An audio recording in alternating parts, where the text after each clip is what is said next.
चूरू जिले के रतनगढ़ में दो व्यापारियों के बीच मारपीट की घटना सामने आई। यहां दुकान बंद करवाने की बात को लेकर दो व्यापारियों के बीच जमकर मारपीट की घटना हुई।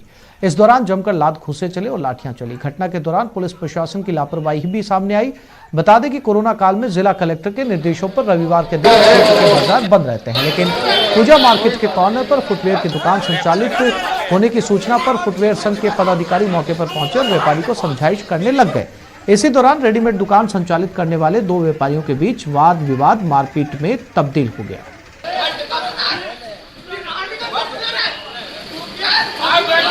अभी कलेक्टर के आदेश हुए हैं कि हर रविवार को बाजार बंद रहेगा कोरोना के कारण। हम लोग व्यापारी संघर्ष कर रहे हैं, बाकी प्रशासन का नकारापन हमें खल रहा है। प्रशासन की कोई जिम्मेदारी नहीं है, न वो कोई जिम्मेदारी उठा रहे हैं। ऑफिस में बैठ कर मीटिंग करते हैं और हमें आदेश देते हैं आप ये करो वो करो। तो क्या सिर्फ व्यापार संघ के पदाधिकारियों की जिम्मेदारी बनती है? ये प्रशासन का नकारापन, हम परेशान हो रहे हैं। प्रशासन का क्यों नहीं करता?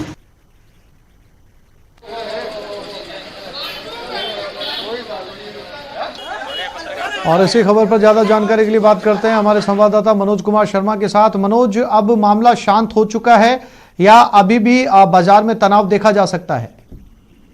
बिल्कुल, जो मामला है वो अभी शांत है। जो रतनगढ़ सीआई है वो मौके पर पहुंचे थे।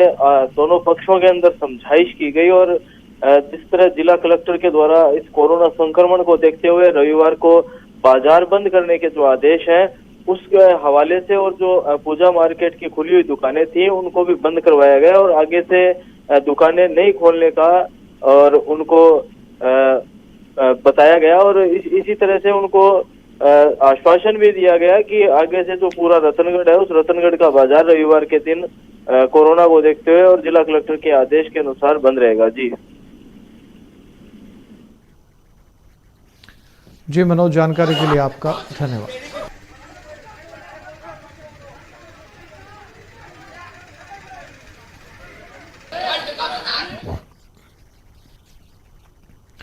जाटों को केंद्र में ओबीसी वर्ग में आरक्षण सहित 3 मांगों को लेकर भरतपुर में एक सभा का आयोजन किया गया। सभा को संबोधित करते हुए भरतपुर धौलपुर जाट आरक्षण संघर्ष समिति के संयोजक नेम सिंह फौजदार ने आंदोलन के लिए एकजुट होने की अपील की।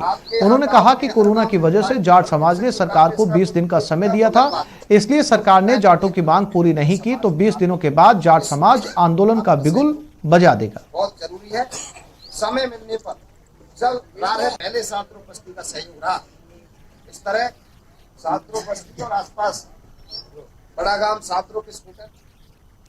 अब पीएम मोदी के मन की बात किसान आंदोलन के बीच पीएम मोदी ने कृषि कानून को लेकर बात की। इस दौरान उन्होंने 12 जिले के मोहम्मद असलम का भी जिक्र किया। चलिए सबसे पहले आपको पीएम की 10 बड़ी बातें बताते हैं। कृषि कानून से किसानों को कई अधिकार मिले। कृषि सुधारों से किसानों की परेशानी दूर हो रही है।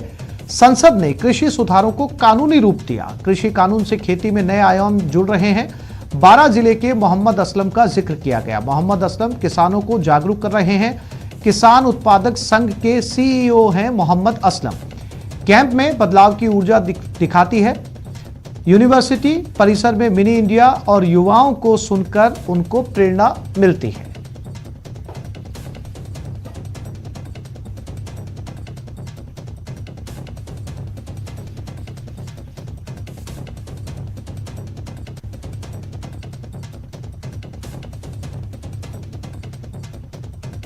पीएम मोदी ने मन की बात कार्यक्रम में 12 के किसान मोहम्मद असलम का जिक्र करते हुए उनकी तारीफ की। पीएम ने कहा कि मोहम्मद असलम किसानों को जागरूक कर रहे हैं। किसानों में जागरूकता बढ़ाने का ऐसा ही एक काम कर रहे हैं राजस्थान के 12 जिले में रहने वाले मोहम्मद असलम जी। ये किसान उत्पादक संघ के सीईओ भी हैं। जी हां, आपने सही सुना, किसान उत्पादक संघ के सीईओ। उम्मीद है बड़ी बड़ी कंपनियों के सीईओज को ये सुनकर अच्छा लगेगा कि अब देश के दूर दराज वाले इलाकों में काम कर रहे किसान संगठनों में भी सीईओज होने लगे हैं। तो साथियों, मोहम्मद असलम जी ने अपने क्षेत्र के अनेकों किसानों को मिलाकर एक व्हाट्सएप ग्रुप बना लिया है। इस ग्रुप पर वो हर रोज आसपास की मंडियों में क्या भाव चल रहा है इसकी जानकारी किसानों को देते हैं। खुद उनका एफपीओ भी किसानों से फसल खरीदता है। इसलिए उनके इस प्रयास से किसानों को निर्णय लेने में मदद मिलती है। प्रधानमंत्री नरेंद्र मोदी ने आज मन की बात में अंता के किसान एग्रो प्रोड्यूसर कंपनी का जिक्र किया। आखिर ये संस्था क्या करती है जो प्रधानमंत्री ने इनके नाम का जिक्र किया? देखते हैं इस रिपोर्ट में। अंता की एग्रो प्रोड्यूसर कंपनी का बड़ा मान। मन की बात में पीएम मोदी ने किया सम्मान। माननीय प्रधानमंत्री मोदी जी अपनी मन की बात में इस संस्था का जिक्र कर रहे हैं। इसके लिए हमें बड़े गर्व की बात है कि अपना अंता का नाम। मरुधरा में बजा 12 का डंका। असलम ने मिटाई किसानों की शंका। कल तक किसानों के भरोसेमंद साथी रहने वाला अंता का किसान एग्रो प्रोड्यूसर कंपनी आज न सिर्फ 12 बल्कि मरुधरा का मान बढ़ा रहा है। मन की बात में पीएम मोदी ने किसानों में जागरूकता बढ़ाने के लिए कंपनी और उसके सीईओ की जमकर सराहना की। किसानों में जागरूकता बढ़ाने का ऐसा ही एक काम कर रहे हैं राजस्थान के 12 जिले में रहने वाले मोहम्मद असलम जी। ये किसान उत्पादक संघ के सीईओ भी हैं। जी हाँ, आपने सही सुना, किसान उत्पादक संघ के सीईओ। उम्मीद है बड़ी बड़ी कंपनियों के सीईओज को ये सुनकर अच्छा लगेगा कि अब देश के दूर दराज वाले इलाकों में काम कर रहे किसान संगठनों में भी सीईओज होने लगे हैं। अब उस कंपनी के बारे में जानिए जो किसानों के चेहरे पर मुस्कान ला रही है, उनका भरोसेमंद साथी साबित हो रही है। साल 2016 में असलम और उनके साथियों ने कंपनी की शुरुआत की। 4 साल में करीब 1000 किसान कंपनी से जुड़ गए। इस साल कंपनी का टर्नओवर 50 लाख रुपए पार कर गया। कंपनी किसानों को खाद, बीज, कीटनाशक मुहैया कराती है। किसानों को बिचौलियों से बचाकर बाजार में अच्छी कीमत दिलवाती है। कंपनी से 16-17 गांव के किसानों को फायदा हो रहा है। बराबर इसका ये काम कर रही है। किसानों को उचित मूल्य पर खाद, बीज, दवाइयाँ उपलब्ध करा रही है। बिचौलियों से किसानों को फायदा हो रहा है।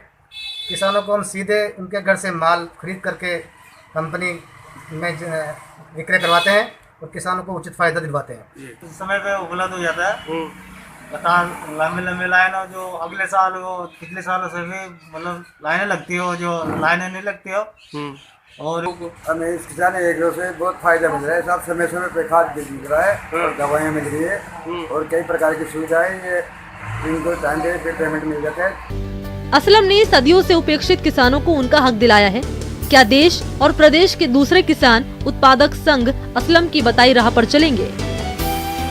न्यूज़ 18 राजस्थान के लिए 12 से विपिन तिवारी की रिपोर्ट। आज मन की बात कार्यक्रम में पीएम ने किसान कानून का जिक्र किया और कहा कि इस कानून से किसानों को अधिकार के साथ साथ अवसर भी मिले। काफी विचार विमर्श के बाद भारत की संसद ने कृषि सुधारों को कानूनी स्वरूप दिया। इन सुधारों से न सिर्फ किसानों के अनेक बंधन समाप्त हुए हैं, बल्कि उन्हें नए अधिकार भी मिले हैं, नए अवसर भी मिले हैं। सितंबर में जो पास हुए हैं, जो नए कृषि कानून बने हैं, वो उनके काम आए। इस कानून में ये तय किया गया है कि फसल खरीदने के 3 दिन में ही किसान को पूरा पेमेंट करना पड़ता है और अगर पेमेंट नहीं होता है तो किसान शिकायत दर्ज कर सकता है। कानून की सही और पूरी जानकारी ही जितेंद्र जी की ताकत बनी। क्षेत्र कोई भी हो, हर तरह के भ्रम और अफवाहों से दूर सही जानकारी हर व्यक्ति के लिए बहुत बड़ा संबल होती है।